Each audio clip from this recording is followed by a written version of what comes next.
From Eyewitness News, this is Newsmakers. First virtually, It's time to finally turn the page in Rhode Island. then in the flesh. Instead of wondering who's up and who's down, we should be asking how we build up our economy and bring down unemployment. General Treasurer Gina Raimondo made official what everyone already knew. She's a Democratic candidate for governor. As most candidates do, she pledged to reinvigorate the state's depressed economy and focus on growing jobs. In her speech, Raimondo also placed an emphasis on K-12 and higher education. Outside, though, she got a not-so-warm welcome. Scores of firefighters gathered to protest Raimondo for pushing the 2011 pension overhaul. The 42-year-old will face Providence Mayor Angel Taveras in the Democratic primary, and it's looking like Clay Pell, the grandson of the late U.S. Senator Claiborne Pell, will also join them on the ballot. This week on Newsmakers, our guest, General Treasurer and Democratic candidate for governor, Gina Raimondo. Welcome to Newsmakers. I'm Tim White.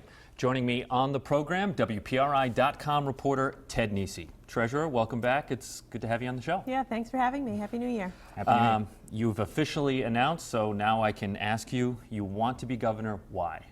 I do want to be governor. It feels great to be able to say, yes, I'm in the race. You know, Rhode Islanders are struggling. Too many people are unemployed. A lot of people are working part-time who want to be working full-time. I love the state. You know, I grew up here. My parents still live in the same house I grew up in Smithfield. I started my business here. I'm raising my kids here. We can do better. You know, as I said at the kickoff, it's unacceptable that we have the highest unemployment rate in the country. It's time for a leader who has the courage to tackle tough issues and the ability to bring people together to solve problems, which is exactly what I did with pension reform. I have a track record of being able to work with the General Assembly, bring people together, and solve problems with a solution that's in the best interest of all the people of Rhode Island. Let's talk about your announcement speech and that uber important item, which is the economy and jobs. You pointed out Rhode Island ranks poorly in terms of doing business here. You mentioned streamlining regulations, better permitting, among a few things. But the one word that didn't come out of your mouth about our business climate was taxes. We rank at the bottom of the barrel in corporate taxes here. Why didn't you mention taxes in your speech when talking about the business climate? You know, I think if Rhode Island is going to turn this economy around, and we will, if we have new leadership, we will do this, we need to focus on skills. You know, I want companies to want to be in Rhode Island. I want companies to stay in Rhode Island because we have great schools, great infrastructure, and highly skilled workforce.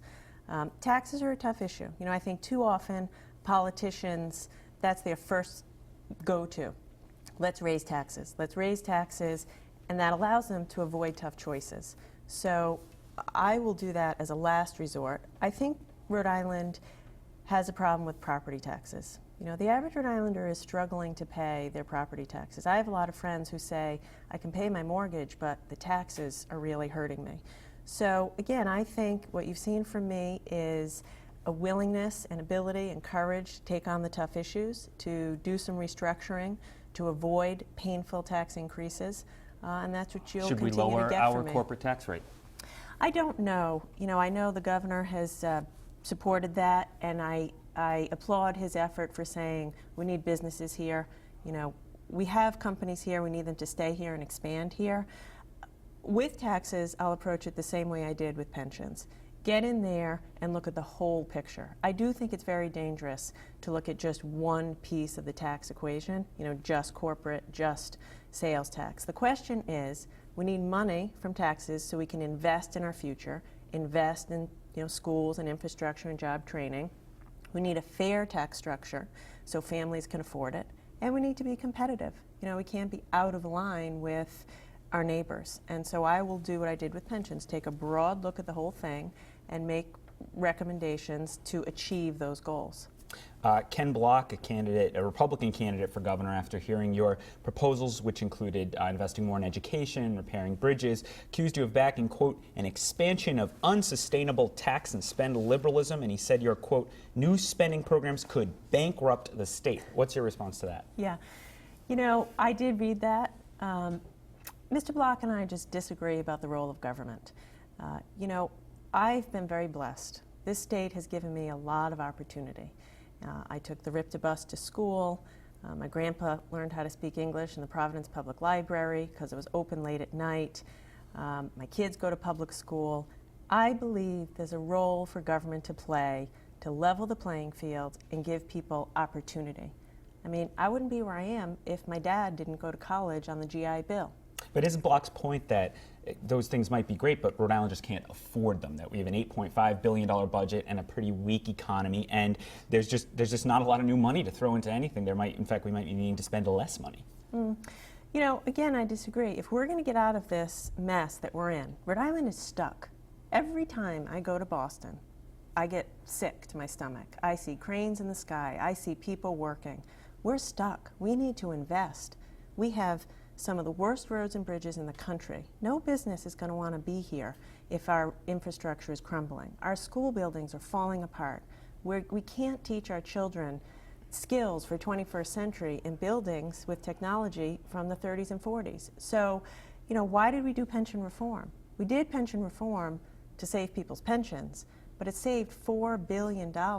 And at the time, I was a broken record. You know, we have to make tough choices to invest. Let's get to the business of making wise investments. You know, I don't think anyone would say people know that I'm going to do the right thing fiscally for all the people of Rhode Island, but we do need to invest in our future if we're going to get moving. Let me ask you then about just one other, briefly, of your ideas that's gotten some buzz on social media, this idea for a Rhode Island Innovation Institute. I know a candidate can talk all day, but we don't want a white paper. What's the elevator pitch if you were a startup for this idea? Right, so the Rhode Island Innovation Institute. Let's just start by saying, why is Rhode Island where it is? Because we lost tens of thousands of good-paying manufacturing jobs over the past, 30, 40, 50 years. Frankly, my dad's was one of them. He worked his whole career at the Bulliver watch factory, and he and all of his friends were out of a job because the factory moved to Asia. And that's the story of Rhode Island. The manufacturing industry crumbled, and state leaders did very little to stop it. I would like to see Rhode Island lead again in manufacturing. Maybe not jewelry manufacturing like my dad did, but new advanced manufacturing in areas where we have strength. Biotechnology, marine technology, maybe defense, food technology. In order to be a leader in manufacturing and make things in Rhode Island again, that has to be based in innovation. You know, companies want to be with these places of innovation. So what these institutes are is a partnership between industry and research institutions, higher education, where they're going to innovate. They're going to come up with new technologies, new ideas to make new products, and they're going to make those products in Rhode Island. You talked about, you always use that example, the watch factory moving over to Asia, but real quick, I mean, was there any state leader that could have saved that from happening? I mean, we're talking about a global economy, we're talking about cheaper labor overseas.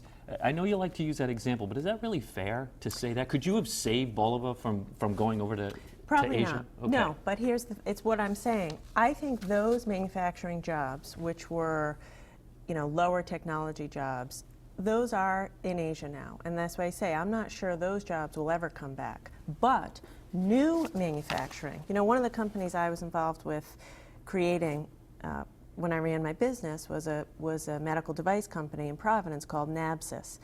That's new manufacturing. They make a piece of medical equipment. The technology came out of Brown and is now, the company's in Rhode Island. I think they employ 50, 60, 70 people, and they're growing. So what state leaders could have done, and what I'd like to see us do, is move into that new kind of manufacturing. And it's happening elsewhere. New York City is doing this. They're making centers of innovation for new advanced manufacturing. North Carolina's doing it. Let's be a leader. Let's not be afraid to lead. Let's talk about something hyper-local. Do you support tolls on the Sakonnet River Bridge? It's a tough one. I'd like to see us not toll.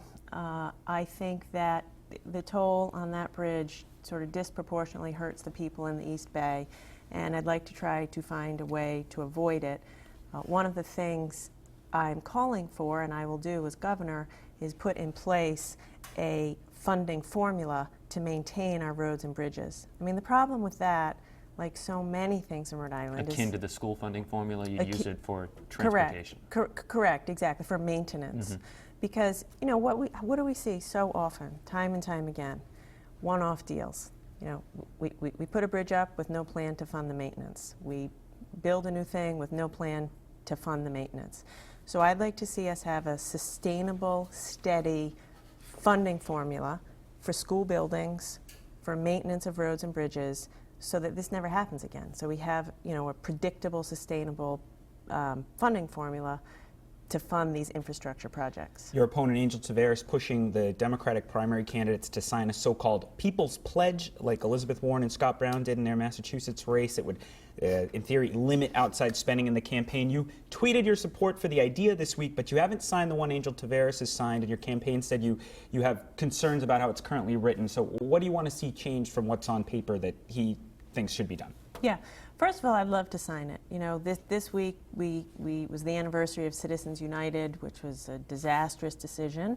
I think they should reverse it. There's clearly too much money in politics and too much outside money in politics. And I think it would be great if the candidates could get together and sign a pledge with no loopholes, which keeps out outside spending. What I have said is let's wait and see for the field to be created. So I think next week Clay Pell is going to get into the race. These pledges work differently if there's 3 people versus 2 people or 4 people. So let's let the field finish. How would the wording change if Clay Pell enters the race, which everyone is expecting? Yeah, you know, you have to decide how does the reimbursement work. You know, does each campaign pay the same amount to a charity? I also think we have to have an airtight pledge. There should be no loopholes for outside spending. I don't think it should be just TV ads. You know, we've already seen outside money spent, and that's been spent against me. You know, special interests have already spent money in this race. So I would love nothing more. You're talking about the Todd Seidel report correct, against exactly. the pension law? How would a People's Pledge prevent that from happening? Do you see wording in it that could, you know, do away with that in any way? I think if we do a People's Pledge, which I hope we do, we should set a high standard, no loopholes, and try to ban all outside money. Now, you mentioned Ted Seidel, but the only super PAC I'm aware of right now is one supporting you, American Lead Hership from Kate Coyne McCoy. And I was surprised to see Coyne McCoy, who I know is your friend, standing behind you on stage at the announcement. They always talk about how super PACs cannot coordinate with campaigns. Standing behind the candidate the super PAC's going to support seems like pretty close ties. I mean, is that allowed under the law? How close is she going to be to your campaign if she's also running an outside organization? Yeah, so I think we had like 200 or 300 people there. It was a terrific day with a lot of energy. I did see Kate in the audience. I looked down and I saw her. She's a friend. I had a lot of friends there, and you know, I was happy to have her. Did you talk to her about No. forming American Lead Hership No. before she did? No. Have you encouraged any donors to give, or have any donors approached you about it? No. No? And how did you first find out about its existence then? People talking about it, and then I think she went on a website. She put up a website. She had, we're going to wrap up this conversation, but under her Twitter handle, she had put out questioning Mayor Taveras' ability to be governor. She put out, is he ready to be governor? Do you agree with that? Do you question his ability to lead the state? Does he not have the experience that Kate Coyne McCoy thinks he does not have? You know, here's what I'll say. I know that I'm ready. I have a clear track record of working with the General Assembly, bringing people together to solve problems. When I took office, I inherited a $7 billion pension crisis, and we fixed it. So I'm ready. I'm ready to bring people together to solve these problems. He's the chief executive of the city of Providence. He's the only executive that I know of that is running in the primary. So, yeah. You know, look, every candidate brings to the table a different set of experiences. I grew up here. I ran a business here. I'm a mother here with kids in public school, and I have a clear track record of solving problems, working with people to solve problems. all right, when we come back, our guest is General Treasurer Gina Raimondo, who is also Democratic candidate for governor. We're going to be talking about pensions and the minimum wage. Stay with us. You're watching Newsmakers.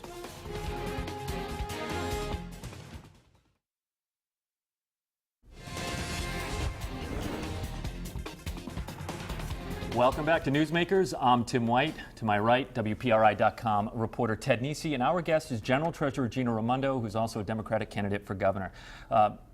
Treasurer, I want to talk about the 2011 pension reform law. I'll note that you are under what I'll call an unfortunate gag order by the courts as settlement talks between the state and unions are taking place behind closed doors. So I'm not going to ask you what's going on there. I don't want to waste everyone's time. On safer ground, on this show, House Majority Leader Nick Mattiello said he could see the General Assembly simply ignoring any settlement that emerges from those secret talks, that comes out of court. What then? What happens then? Then we stay in court. You know, I have to say, as I've said all along, great credit goes to the General Assembly. Passing that pension reform bill was not easy. You know, they did the right thing. They stood up for all the people of Rhode Island and solved a problem. And by the way, prevented a lot of heartache, because if we didn't do that, people wouldn't have gotten a pension down the road. So, and 90% of the General Assembly voted for the bill. So they did the right thing, and now it's in the court's hands. If a mediated settlement comes out and they decide to ignore it, that's certainly their prerogative, and then it's. Do you support that idea? Do you think they should ignore it? And that would essentially, and correct me if I'm wrong, it would force the hands of the court to decide whether or not the law is constitutional or not, up or down. Right. That's right. That's right. And that's something, you know, I believe you have wanted to see. So do you support them? You know, initially, as you recall, I was skeptical of mediation and was ordered to mediate, and I have participated. I have one interest: fixing the problem. You know, here's what I know. When I took office, we had a pension crisis. We had Central Falls. Look at Central Falls now. Let's just always remember this. People in Central Falls are losing their homes, are losing their health care. They are suffering because their pensions got cut in half. So I had a job which was to make sure that never happened. And we did it. You know, we worked with the General Assembly. We solved the problem, saved $4 billion for the people of Rhode Island, fixed the pension problem. That's my interest. I want to fix the problem. If a mediated settlement can do that, and the General Assembly passes it, and it solves the problem, great. If we have to go through the court system, and ultimately it's the Supreme Court that has to say, yes, it's constitutional, great. But one way or another, this state and its leadership has to realize pension reform is in the best interest of everyone, and we gotta come together, rise together, and solve this problem for everybody. What if the settlement solves it by increasing, perhaps significantly, the costs for taxpayers to put money into the pension fund? I will not ever get behind a solution. Well, that wouldn't be a solution. You know, as I've said, I've been very consistent all along. You know, we're just kidding ourselves. We are just, these problems, how long are we going to kick them down the road? Look at Detroit. They kick the problem down the road, they're bankrupt. Central Falls kick the problem down the road, they're bankrupt. Let's fix it. Let's come together. Let's be honest. Let's have some courage, and let's tackle these issues so we can move on. So we can move on and not be stuck as a state like we are now. Well, we're talking about can kicking. Governor Chafee last week on this show said we should ask the candidates for governor how to fund Healthsource RI, Rhode Island's Obamacare Affordable Care Act marketplace. Right now, the executive director said she's looking at a budget could cost roughly $20 million a year. No source of funding has been identified. First of all, do you think Rhode Island should keep Healthsource RI? And if so, do you have any thoughts on how to fund its budget? Yeah, it's a great question, and it's a big issue. You know, it's amazing. Whenever I go with my parents to the drugstore, it's amazing how much they have to spend on their medications. So I do think the Affordable Care Act is a great step forward in providing high quality, low cost coverage, because everybody deserves that.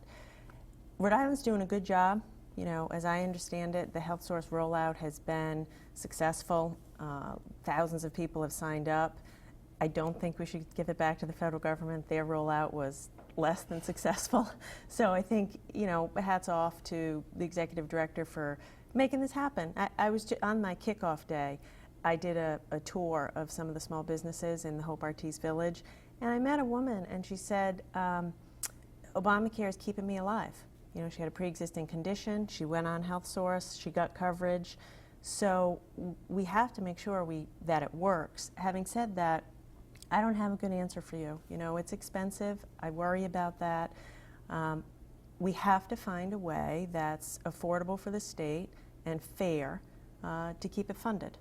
And I think, as I've said many times, with social impact bonds and other things, we have to be creative. Budgets are tight. That's not an excuse to leave people out or not do the best we can for people. Treasurer, on Thursday, Mayor Angel Taveras announced that he wants to raise the state's minimum wage to $10.10 an hour by the end of his first term, which would be 2018, if he were elected governor, and then index it to inflation. Do you share that vision? Mm-hmm. I do. I haven't decided exactly what the number should be, $10, $10.10, but I am very much in favor of increasing the minimum wage and also indexing it to inflation. It isn't right that you work full-time and you're poor, especially for women. Raising the minimum wage, I think the majority of minimum wage earners in Rhode Island are women. As a working mom, I feel their pain, so I do think we need to raise the minimum wage. But I will say this, back to my call for good manufacturing jobs, that's what we really need. It's wonderful to raise the minimum wage for $8 to $10. We need good manufacturing jobs paying, $15, $20, $30 an hour for high-skilled Rhode Islanders with benefits. We got to build things in Rhode Island and have skilled workers here to have good jobs. But others like Republican Ken Block once again says it would do just the opposite if we raise the minimum wage here, that we scare off businesses. How do you respond to that?